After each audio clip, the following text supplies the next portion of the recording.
Ravi de vous retrouver pour cette grande session d'information. Bienvenue sur Gabon 24. Et tout de suite, les titres. Au Gabon, CAN Total, le Gabon 2017, le Gabon et le Burkina Faso se neutralisent, un but partout. Les deux équipes devront attendre la troisième journée pour connaître leur sort dans cette fête africaine du ballon.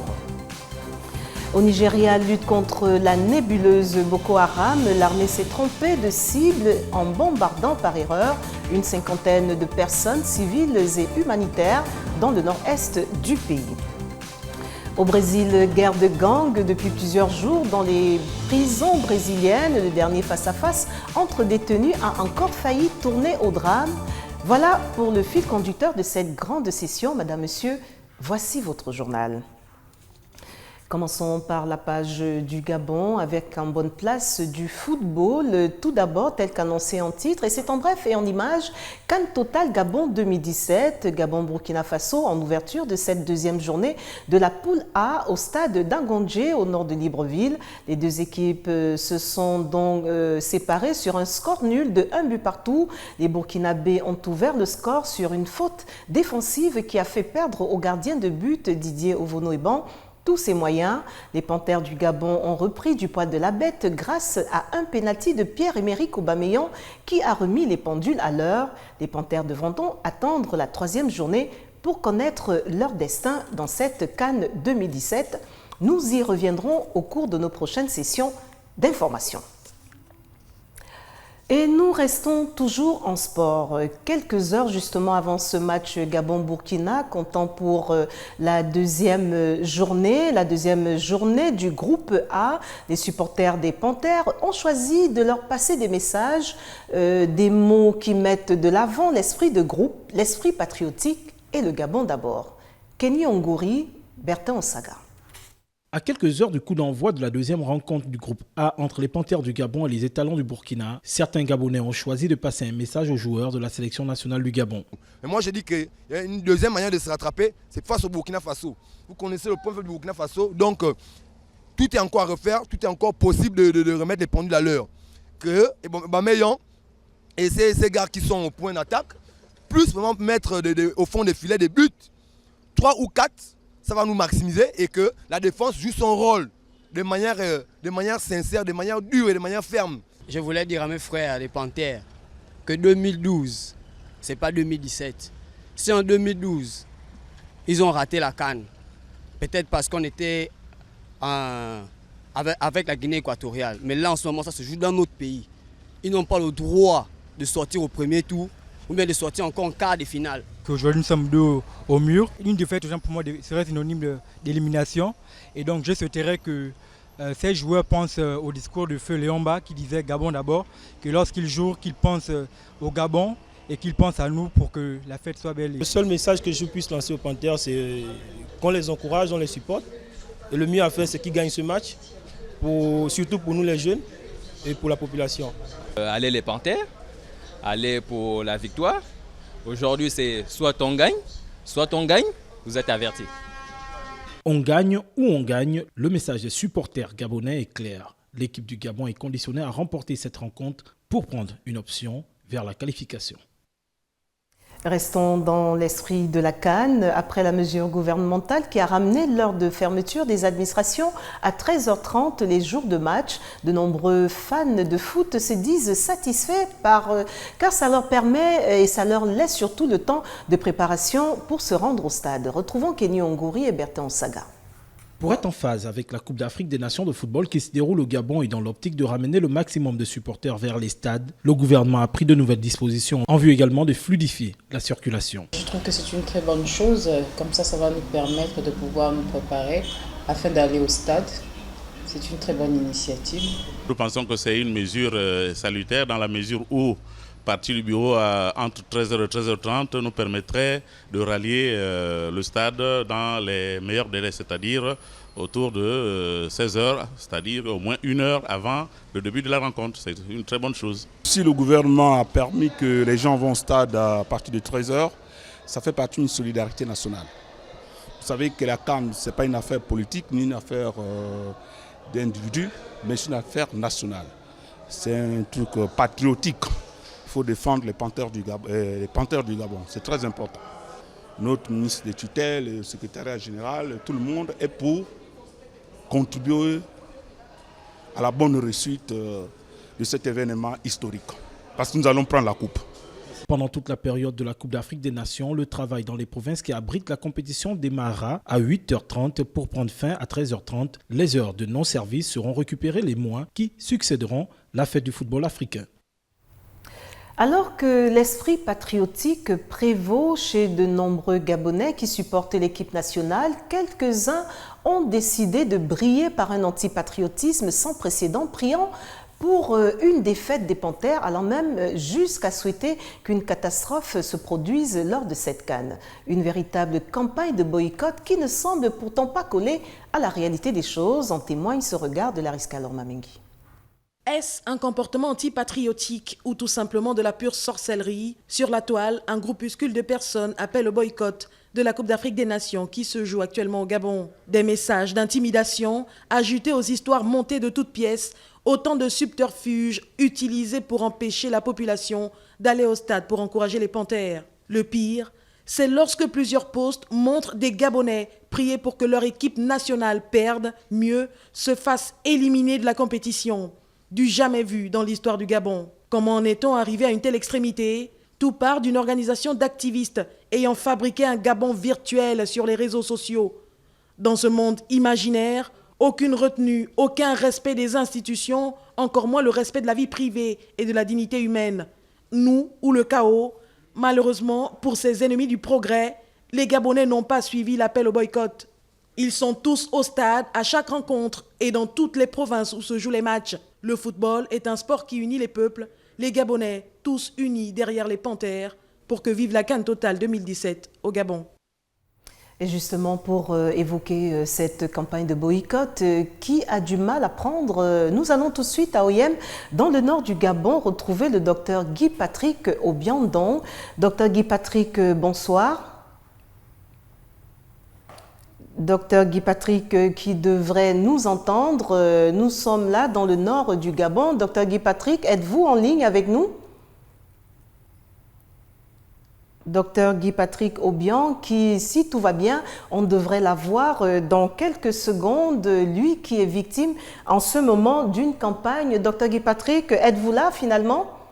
Alors, je suis bel et bien là, madame. Bonsoir, docteur Guy-Patrick Obiand. Alors, vous avez apporté un démenti sur des propos qu'on vous attribue sur les réseaux sociaux. Qu'en est-il exactement? Écoutez, je vous remercie de me donner cette opportunité de m'exprimer. Depuis ce matin, il y a des informations qui circulent disant que j'ai reçu une jeune fille de 34 ans qui développe des réactions allergiques par rapport au port des maillots vert jaune bleu des Panthères. Et je voudrais simplement rassurer les uns les autres en disant que c'est une information mensongère. Il ne s'agit pas de moi, mais simplement de toutes ces personnes qui militent pour que la CAN 2017 au Gabon soit un véritable échec. Alors, en tant que personne, Dr Guy-Patrick Obiand, comment avez-vous vécu ou comment la vivez-vous cette campagne, cette situation qui, signalons-le quand même, est embarrassante? Écoutez, je trouve ça déplorable parce que la CAN 2017 qui se passe dans notre pays, c'est d'abord une fierté nationale.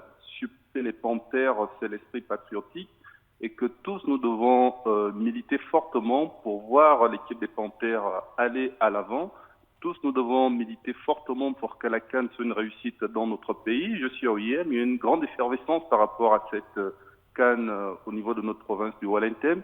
Et nous avons des populations qui sont ici, de la Côte d'Ivoire, de la RDC, du Maroc et également du Togo. C'est la OIM tous les soirs. Donc ceux qui véhiculent ce genre de messages sont à côté de la plaque parce que ce qu'ils ont voulu faire et aujourd'hui se retourne contre eux. Et puis, Dr Guy-Patrick, par ailleurs, vous êtes le président de la Croix-Rouge. De quelle façon la Croix-Rouge s'est-elle déployée à OIM? Écoutez, nous participons au dispositif médical avec le SAMU, avec la commission santé du CAN. Et aujourd'hui, selon les informations que nous avons eues au niveau des 4 stades du Gabon, il n'y a pas d'incident majeur. Nous enregistrons uniquement quelques cas d'hypoglycémie pour les gens qui vont très tôt au stade qui n'ont pas mangé, mais il y a d'incidents majeurs. Les choses se passent assez bien et nous en sommes satisfaits. Il n'y a pas eu de violence au niveau du stade. Et je pense qu'il y avait un stade où les gens se disaient que le boycott devait être fort, c'est celui de Yen, mais nous avons été surpris qu'il y ait plus de 10 000 jeunes qui ont été présents au premier match. Et là, les billets deviennent de plus en plus rares parce que les jeunes veulent aller au stade pour suivre, pour réaliser leur rêve, celui de vivre la CAN en direct dans la province de l'État. Dr Guy-Patrick Obian, merci d'avoir pris le temps de répondre à toutes ces questions et surtout d'apporter un éclairage sur tout ce qui se dit sur vous dans les réseaux sociaux. Merci et continuez à suivre la CAN pour nous. Je vous remercie, madame. Et nous restons en foot. Nous parlons encore et toujours de la CAN Total Gabon 2017 qui a donc débuté le 14 janvier dernier. Plusieurs ambassades se mobilisent autour de leurs équipes pour les accompagner dans ce grand rendez-vous du ballon rond. La rédaction de Gabon 24 a surpris ce mercredi les représentants des ambassades du Cameroun et du Burkina Faso en pleine activité. Le regard de Gabriel Ratanga, Katia Sindon. La mobilisation autour de la CAN Total Gabon 2017 se poursuit. L'ambassade du Cameroun est à pied d'œuvre depuis le lancement de cet événement et multiplie les initiatives pour soutenir les Lions indomptables. Un comité d'organisation a été mis en place afin de permettre à tous les supporters camerounais de vivre ce grand événement. Nous avons donné la ligne éditoriale qui était celle de mobiliser dans la discipline et dans l'ordre avec un esprit de fair play et pour soutenir les Lions le plus longtemps possible qu'ils seront en compétition. Et le souhait est qu'ils aillent jusqu'au bout de la compétition et pourquoi pas nous ramener le trophée à la maison. C'est l'Afrique centrale et de quoi même le CEMAC, j'aimerais que le Gabon gagne 3-0 et le Cameroun 2-0, nous irons tous ensemble en demi-finale. La chancellerie du Burkina Faso, quant à elle, a entamé en début de matinée une distribution de billets à tous leurs supporters qui d'ailleurs restent conscients sur les résultats de leur confrontation. La communauté est hyper motivée. La preuve, nous sommes en rupture de billets. Nous avons pris plus de 2000 billets. En ce moment, les gens cherchent. Ça veut dire qu'il y a mobilisation pour aller supporter l'équipe nationale, les étalons, pour une victoire ce soir.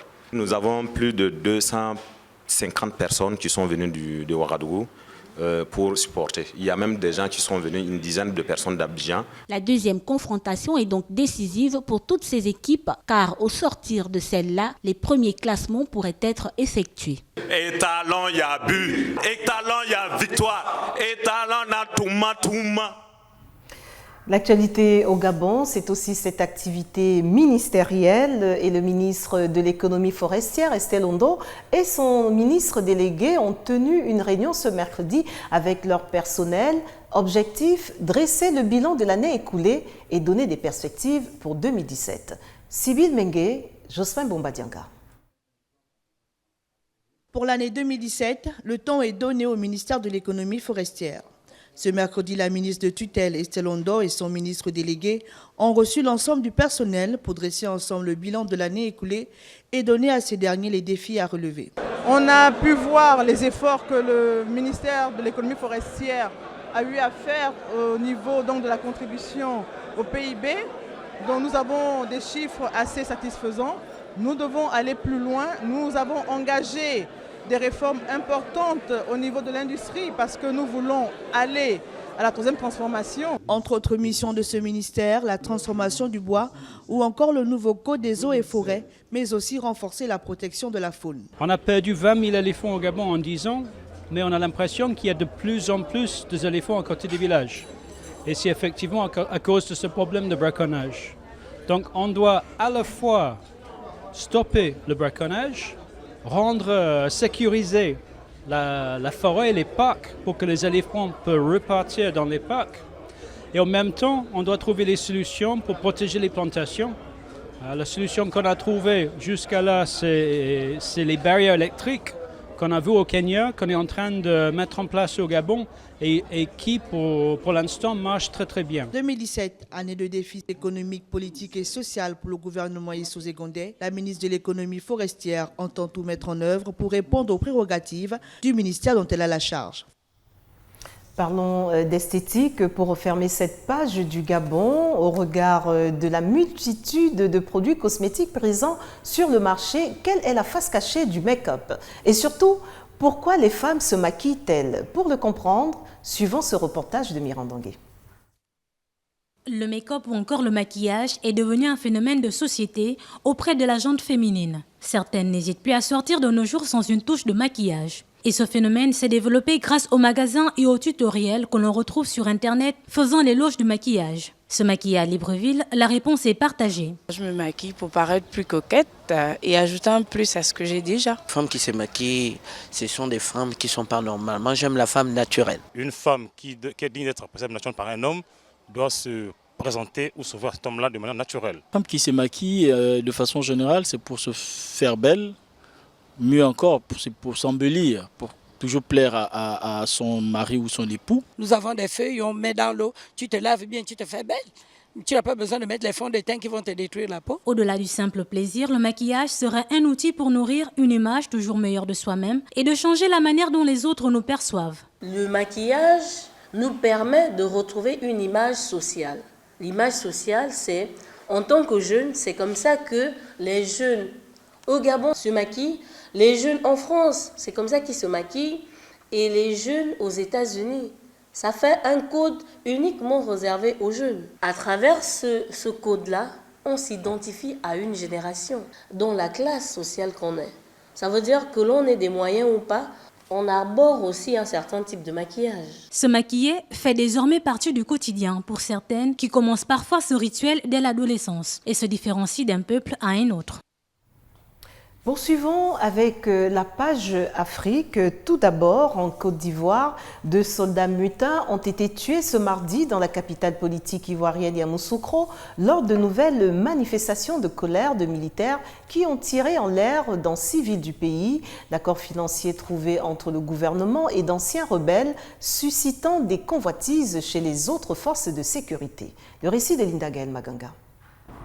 Le mouvement de mutinerie débuté le 5 janvier en Côte d'Ivoire fait des morts. 2 militaires sont morts par balle à la suite d'une nouvelle montée de colère pour contester l'accord financier trouvé entre le gouvernement et d'anciens rebelles. Au terme de cet accord, 8500 anciens rebelles intégrés dans l'armée devraient toucher 12 millions de francs CFA chacun d'ici la fin de l'année et 5 millions de ce montant sera versé avant le 5 février. Cet accord suscite des convoitises chez les autres forces de sécurité qui dénoncent par ailleurs une injustice à l'égard de tous les corps habillés qui ont participé à la guerre. On doit défendre au prix de notre vie. Et je compte sur vous pour ça. Les militaires tués faisaient partie des soldats qui ont commencé à protester en tirant en l'air. Au total, 6 villes du centre, de l'ouest et du nord ont été touchées par ces manifestations de colère. Les Gambiens et étrangers résidant en Gambie continuent ce mercredi de fuir ce pays sous tutelle d'urgence sur décision du président sortant Yahya Jammeh qui conteste toujours sa défaite face à son successeur élu Adama Barrow censé prêter serment ce jeudi. Le récit de Larissa Matsoum. Banjul, la capitale gambienne, avait mercredi les allures d'une ville en sommeil. Moins de véhicules circulaient, plusieurs boutiques étaient fermées et des denrées alimentaires commençaient à manquer dans plusieurs quartiers selon des témoins. Des départs étaient aussi enregistrés parmi les touristes, en majorité des Britanniques et des Néerlandais attirés par les plages de sable fin de ce petit pays anglophone d'Afrique de l'Ouest. Je n'étais pas inquiète jusqu'à maintenant. Je pensais que tout allait bien se passer. Mais maintenant, avec tout le monde qui panique, je commence à paniquer à mon tour. Le voyagiste britannique Thomas Cook a annoncé le rapatriement à partir de mercredi d'1 millier de Britanniques en vacances en Gambie et va affecter 4 vols supplémentaires dans les prochaines 48 heures. Je pense que je préfère être à la maison plutôt que quelque chose de terrible arrive. Et en attendant, on fait mieux de partir aujourd'hui plutôt que demain. Ça pourrait être fermé demain et ensuite, vous ne savez pas ce qui peut arriver. L'atmosphère montait. Le personnel a été fantastique ici, gardez le calme. Mais en surface, vous pouvez voir dans les yeux des gens, ils ont un peu peur. Et en fait, beaucoup d'entre eux ont reconnu qu'ils avaient peur.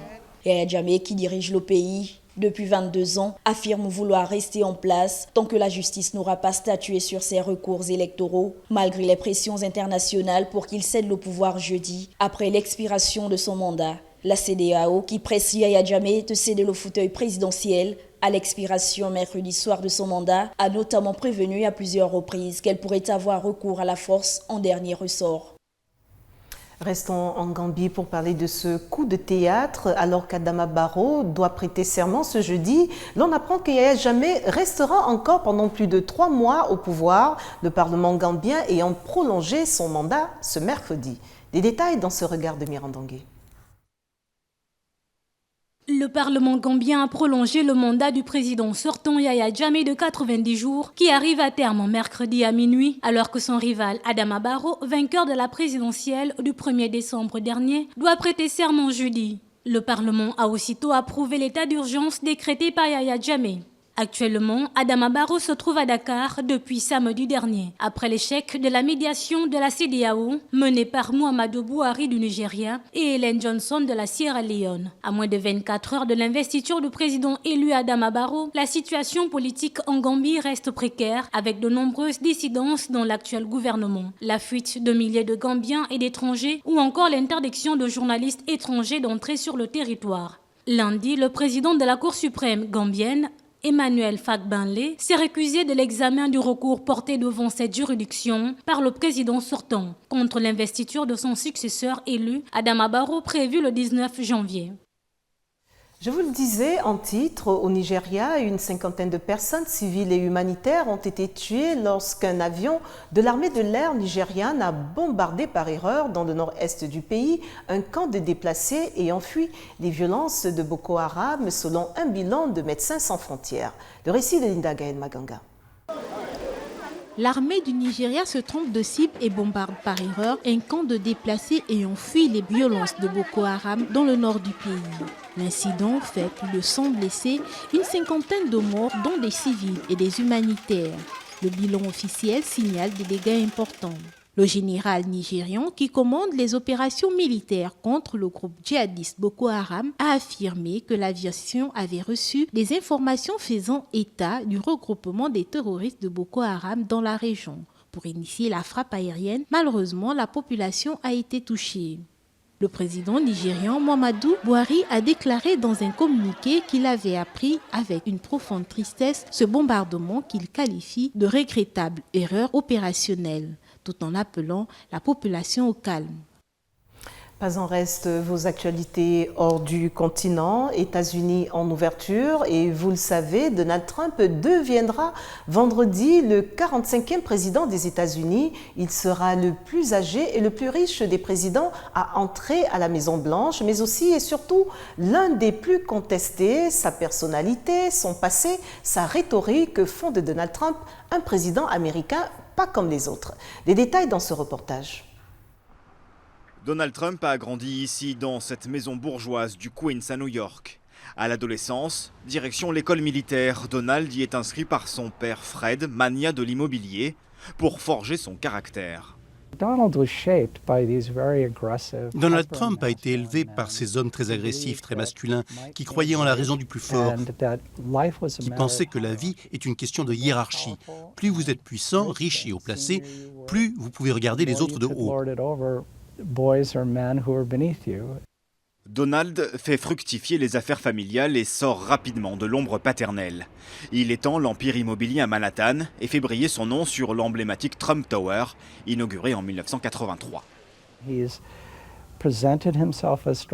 s'est présenté comme quelqu'un de plus fort et plus riche qu'il ne l'est, plus prospère et plus intelligent. C'était de la publicité. Quand l'opportunité est venue de faire de la politique, ça a été naturel pour lui. La faillite d'une compagnie aérienne à son nom et de plusieurs casinos à Atlantic City font plier Trump dans les années 90, mais le milliardaire ne rompt pas. La banqueroute évitée, il se réinvente star de la télé-réalité. Jamais à court d'idées, il se lance dans la bataille pour la présidence en 2016 et écarte avec aisance ses adversaires de la primaire républicaine. Avec Trump, politique rime avec polémique. Ils ramènent de la drogue, de la criminalité, ce sont des violeurs, même si certains, je suppose, sont de bonnes personnes.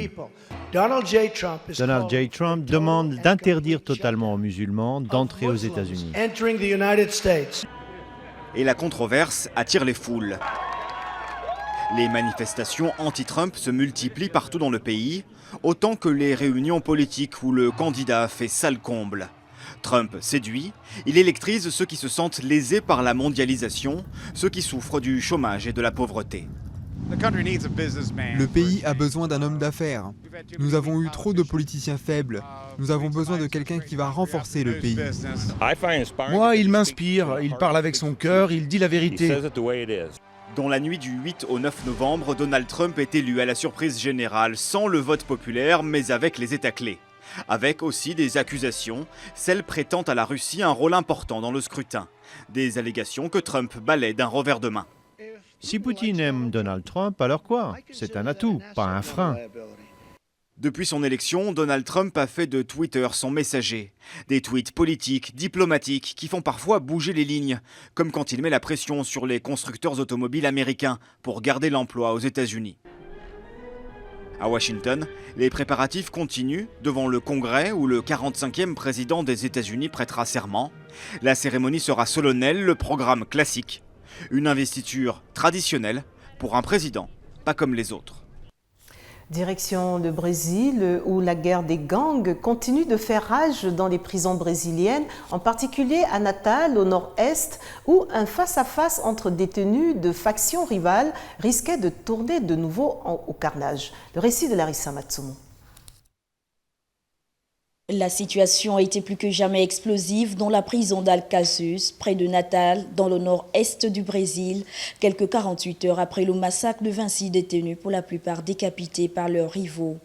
Des policiers d'élite ont pris position sur les murs d'enceinte dans la matinée et procédé à des tirs nourris de balles en caoutchouc pour tenter de séparer les groupes rivaux, semant la panique parmi les détenus. Des détenus se sont réfugiés sur des toits, d'autres ont érigé des barricades avec des meubles et des matelas pour protéger des tirs. En fin d'après-midi, à l'approche de la nuit, les deux groupes rivaux n'étaient toujours séparés que par ces simples barricades. La police ne semblait pas sur le point d'intervenir. Ce nouvel épisode violent s'inscrit dans la guerre des gangs pour le contrôle de l'approvisionnement et de la vente de cocaïne qui met les prisons brésiliennes à feu et à sang. Cette guerre, qui a déjà fait 134 morts depuis le début de l'année, oppose le puissant premier commando de la capitale de Sao Paulo au commando Vermelho, basé à Rio de Janeiro et à ses alliés. Construite sur des dunes avec une vue sur l'océan, la prison d'Alcaçuz a été surnommée Gruyère à cause d'évasions de détenus qui creusaient des trous dans le sable de cette région de dunes avec vue sur l'océan. À Rio de Janeiro, les gardiens de prison se sont mis en grève mardi jusqu'à lundi prochain pour réclamer le règlement de salaire impayé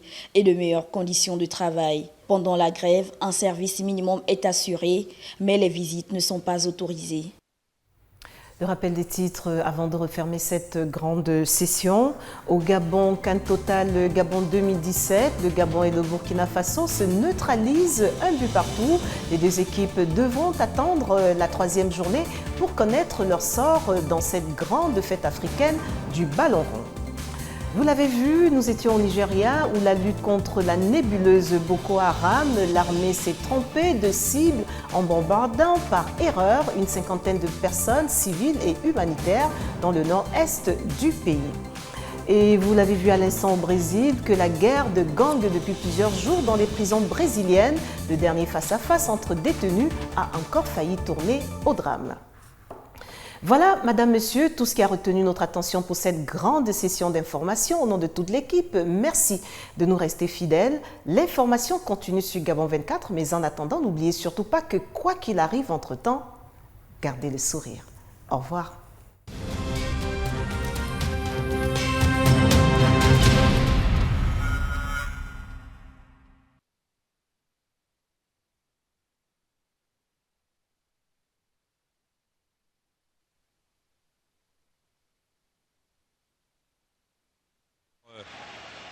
Par les défenseurs de